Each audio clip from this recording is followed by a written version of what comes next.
शुरुआत कर रहे हैं हम लोग कक्षा 12वीं के बायोलॉजी के molecular basis of inheritance chapter के लेक्चर नंबर 4 का, जिसमें आज हम लोग पढ़ेंगे जेनेटिक मटेरियल का विशेषता, feature of genetic materials. Clear है ना? अनुवांशिक पदार्थ की क्या क्या विशेषता होनी चाहिए, या फिर डायरेक्टली याद कर सकते हो डीएनए का क्या क्या अनुवांशिक विशेषता होता है। ध्यान से समझने का कोशिश करो। इससे पहले जो क्लास हुआ था उसमें हम लोगों ने अनुवांशिक पदार्थ डीएनए है इसको जान लिया था। डीएनए बनाम प्रोटीन वाला विवाद पूरी तरीके से क्या हो गया था, खत्म हो गया था कि प्रोटीन अनुवांशिक पदार्थ होता है कि डीएनए हार्सेंचेस आया और वो बोल दिया कि डीएनए जो है वो विषाणुभोजी विषाणु से किसमें कन्वर्ट किसमें चला जाता है, आपके इस्टीरिया कोलाई में, और उसमें रेडियोधर्मिता पाया जाता है। क्लियर है? हार्सेंचेस के एक्सपेरिमेंट से प्रूव हो गया था ना कि प्रोटीन अनुवांशिक पदार्थ नहीं है। कौन है अनुवांशिक पदार्थ? आपका डीएनए। कौन है? डीएनए। यहाँ तक क्लियर है। लेकिन अब कहानी ये चल रहा था कि डीएनए और आरएनए, कुछ जो जीव रहते हैं उनमें आरएनए जेनेटिक मटेरियल रहता है। कुछ जो जीव रहते हैं उसमें जो जेनेटिक मटेरियल होता है वो क्या होता है? आपका आरएनए। क्या होता है? आरएनए। जेनेटिक मटेरियल क्या होता है? आपका आरएनए। जैसे कि देखो tobacco mosaic virus, tobacco mosaic virus, ठीक है। टोबैको मोज़ेक जो वायरस रहता है, ध्यान समझना, इसमें जेनेटिक मटेरियल कौन होता है? आरएनए। कौन होता है? आरएनए। समझ आ रहा है कि नहीं? अच्छा, वैसे ही एक होता है आपका बैक्टीरियोफेज, उसका नाम है QB bacteriophage. QB bacteriophage, QB bacteriophage होता है। उसमें भी जेनेटिक मटेरियल कौन है? आपका आरएनए। कौन है? आरएनए। समझ आ रहे हैं कि नहीं? तो ध्यान से समझने का कोशिश करना। लेकिन हम लोग जेनेटिक मटेरियल किसको बोल रहे हैं? डीएनए को। तो ऐसा क्या विशेषता है कि डीएनए को ही हम लोग जेनेटिक मटेरियल बोलते हैं? आरएनए हर जीवों में जेनेटिक मटेरियल नहीं होता, केवल किसमें होता है? वायरस में। किसमें? वायरस। बैक्टीरियोफेज भी क्या है? एक वायरस है। टीएमवी भी क्या है? वायरस। और वायरस को कभी कोई सजीव कोशिका मानते हैं क्या? नहीं। तो कभी भी क्वेश्चन आएगा ना, जेनेटिक मटेरियल सभी जीवों में कौन होता है? डीएनए ही होता है। कौन होता है?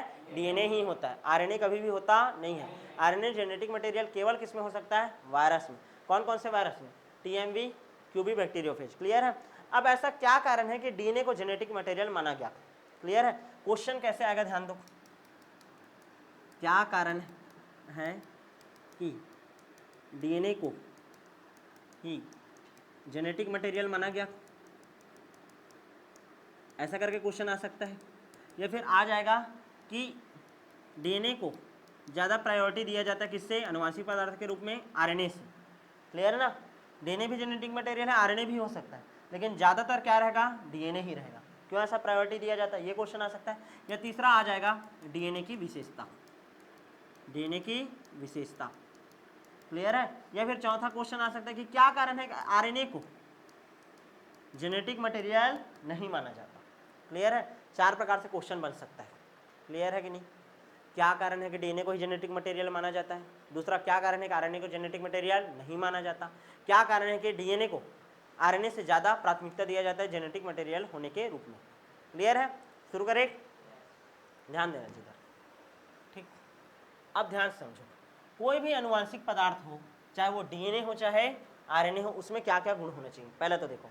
ठीक है? कोई भी अनुवांशिक पदार्थ है तो उसका क्या क्या गुण होना चाहिए देखो। और मैं मेनली किसका गुण बताऊंगा? इसको डीएनए का। अनुवांशिक पदार्थ का क्या क्या गुण होना चाहिए? अनुवांशिक पदार्थ का क्या क्या गुण होना चाहिए? पहला गुण होना चाहिए, ध्यान से समझो, रासायनिक रूप से और संरचनात्मक रूप से क्या होना चाहिए? स्थायी होना चाहिए। क्या होना चाहिए? स्थायी। पहला चीज, कोई भी अनुवांशिक पदार्थ हो उसको रासायनिक रूप से भी और संरचनात्मक रूप से भी, केमिकली भी और स्ट्रक्चरली भी। क्लियर है? क्या होना चाहिए? स्टेबल होना चाहिए, स्थायी होना चाहिए। क्लियर है? दूसरा, इसमें रेप्लिकेशन करने का क्षमता होना चाहिए। रेप्लिकेशन का क्या होना चाहिए? क्षमता होना चाहिए। रेप्लिकेशन करने का क्या होना चाहिए? क्षमता होना चाहिए। दो ठो गुण हो गया। पहला गुण क्या बोला हूँ? रासायनिक और संरचनात्मक रूप से स्थायी होना चाहिए। दूसरा, रेप्लिकेशन करने का क्या होना चाहिए? क्षमता। तीसरा, इसमें उत्परिवर्तन मंद होना चाहिए। उत्परिवर्तन मंद गति से होना चाहिए, एकदम तेजी से साथ नहीं होना चाहिए, क्योंकि उत्परिवर्तन होगा धीरे धीरे होगा, तो परिवर्तन के कारण ही क्या होगा? जीवों का विकास होगा। समझ आ रहा है कि नहीं? तो मंद उत्परिवर्तन होना चाहिए। कैसा होना चाहिए? मंद, जिससे कि क्या हो सके? इवोल्यूशन हो सके, विकास हो सके, इवोल्यूशन। मंद उत्परिवर्तन होना चाहिए ना, तेजी के साथ होना नहीं चाहिए। अच्छा, चौथा क्या विशेषता होना चाहिए? मेंडलीय लक्षण को प्रकट करने चाहिए, मेंडल के नियम को पालन करना चाहिए। क्लियर है ना? जो भी जेनेटिक मटेरियल है मेंडलीय लक्षणों को प्रकट करने में सक्षम हो, करने में सक्षम हो। क्लियर है कि नहीं? तो ये कोई भी अनुवांशिक पदार्थ हो, चाहे वो डीएनए हो चाहे आरएनए हो, उसमें क्या होना चाहिए? ये सारी चारों विशेषता होना चाहिए। अब ऐसा क्या कारण है कि, ध्यान देना, ऐसा क्या कारण है कि, ठीक है ना, ऐसा क्या कारण है कि डीएनए को ही अनुवांशिक पदार्थ माना गया? अच्छा ध्यान दो, पांचवा, ठीक है ना, ध्यान देना, पर्याप्त रूप से स्थायी होना चाहिए। पर्याप्त रूप से क्या होना चाहिए? स्थायी। जीवन की कोई भी अवस्था है, जीवन की सभी अवस्थाओं में, जीवन की सभी अवस्था मतलब समझ रहे हो? जैसे कि ज़्यादा टेम्परेचर पड़ा और मेरे डीएनए में चेंजेस आ गया, हालत खराब हो जाएगा। एकदम ठंडा पड़ गया, डीएनए का स्ट्रक्चर बिगड़ गया, समझ आ रहा है कि नहीं? तो उत्परिवर्तन हो जाएगा बॉडी में, बीमारी आ जाएगा। लेकिन ऐसा होना चाहिए क्या? नहीं, हर एक परिस्थिति में, जीवन के कोई भी परिस्थिति आए, अब जो प्लांट है द्विगुणित जीवन चक्र दिखाते हैं, अगुणित जीवन चक्र दिखाते हैं, समझ आ रहा है कि नहीं? उनके भी जीवन का चक्र का अलग अलग अवस्था है। तो हर एक अवस्था में डीएनए क्या होना चाहिए? पर्याप्त रूप से स्थायी होना चाहिए, जीवन चक्र की कोई भी अवस्था में, ठीक है ना। कोई भी कंपाउंड जेनेटिक मटेरियल के रूप में यदि काम कर रहा है तो उसको क्या होना चाहिए? पर्याप्त रूप से स्थायी होना चाहिए। क्लियर है कि नहीं? अब ध्यान से समझना, डीएनए ज़्यादा स्थायी है किससे? आरएनए से। क्यों डीएनए ज़्यादा स्थायी है आरएनए से? क्यों डीएनए ज़्यादा स्थायी होता है किससे? आरएनए से। क्यों? ध्यान दो, यदि डीएनए में हम लोग बात करें राइबोज, ध्यान दो, डीऑक्सी राइबोज शुगर पाया जाता है। क्या पाया जाता है? डीऑक्सी राइबोज शुगर, ध्यान दो। और आरएनए में क्या पाया जाता है? आपका राइबोज शुगर। क्या पाया जाता है? Ribose sugar. ध्यान समझने का कोशिश करो। राइबोज शुगर का स्ट्रक्चर बनाओ तो ये देखो, ये हो गया CH2OH H H OH H OH H OH, ये है। नंबरिंग करो, पहला, दूसरा, तीसरा, चौथा और ये पांचवा। क्लियर है कि नहीं? अच्छा, सेम टू सेम आपका कौन सा शुगर बनता है? डीऑक्सी राइबोज शुगर भी। लेकिन ध्यान देना, इसमें दूसरा जो पोजीशन है, यहाँ पास OH ना होकर के क्या हो जाता है? H। क्या हो जाता है? H। दूसरा पोजीशन से हम लोग O को हटा दिए, O को हटा दिए। ध्यान दो, ये किसका है? आरएनए का कहानी है, और ये किसका कहानी है? आपका डीएनए का।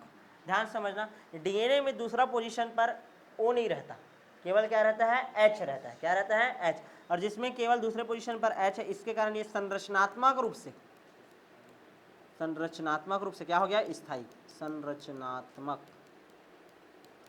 रूप से क्या हो गया? ये स्थायी हो जाता है। समझ आया कि नहीं? ये संरचनात्मक रूप से स्थायी हो गया। पहला पॉइंट को क्लियर कर रहे हैं कि नहीं? संरचनात्मक रूप से क्या होना चाहिए? स्थायी। दूसरा देखो तो, तुम लोगों को क्या पता है? दूसरा पॉइंट पता है? देखो, पहला डीएनए स्थायी क्यों है? तो पहला रीजन क्या दोगे? इसका जो, ध्यान दो, शुगर रहता है, शुगर के दूसरे कार्बन पर OH ना होकर क्या होता है? H, जो कि इसको संरचनात्मक रूप से क्या बना देता है? स्थायी। ठीक है। केमिकली देखो, केमिकली देखो, ध्यान दो, केमिकली देखो, इसमें क्या पाया जाता है? डीएनए में थायमिन पाया जाता है। क्या पाया जाता है? थायमिन। ठीक है। थायमिन का स्ट्रक्चर याद करो, 5-मेथिल यूरेसिल। 5-मेथिल यूरेसिल कैसा बनता था? स्ट्रक्चर याद करोगे, ठीक है। ये यहाँ पास कार्बन, ध्यान दो, कार्बन, यहाँ पास क्या रहता था? कार्बन, नाइट्रोजन यहाँ पास, फिर यहाँ पास नाइट्रोजन, याद आ रहा है? डबल बॉन्ड, 2,4 डाईऑक्सो, 1 2 3 4 5, ठीक है। पायरीमिडीन है ना? क्या है? नंबरिंग गलत किया था, ये यहाँ से होगा 1 2 3, ध्यान दो,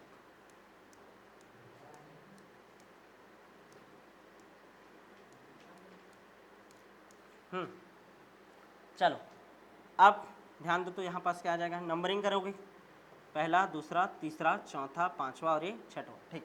2,4 डाईऑक्सो ऑक्सीजन, ये यूरेसिल है। पांचवा पोजीशन पर क्या लगा दो? मेथिल। तो ये स्ट्रक्चर किसका बन गया? आपका थायमिन का। किसका? थायमिन का। क्लियर है?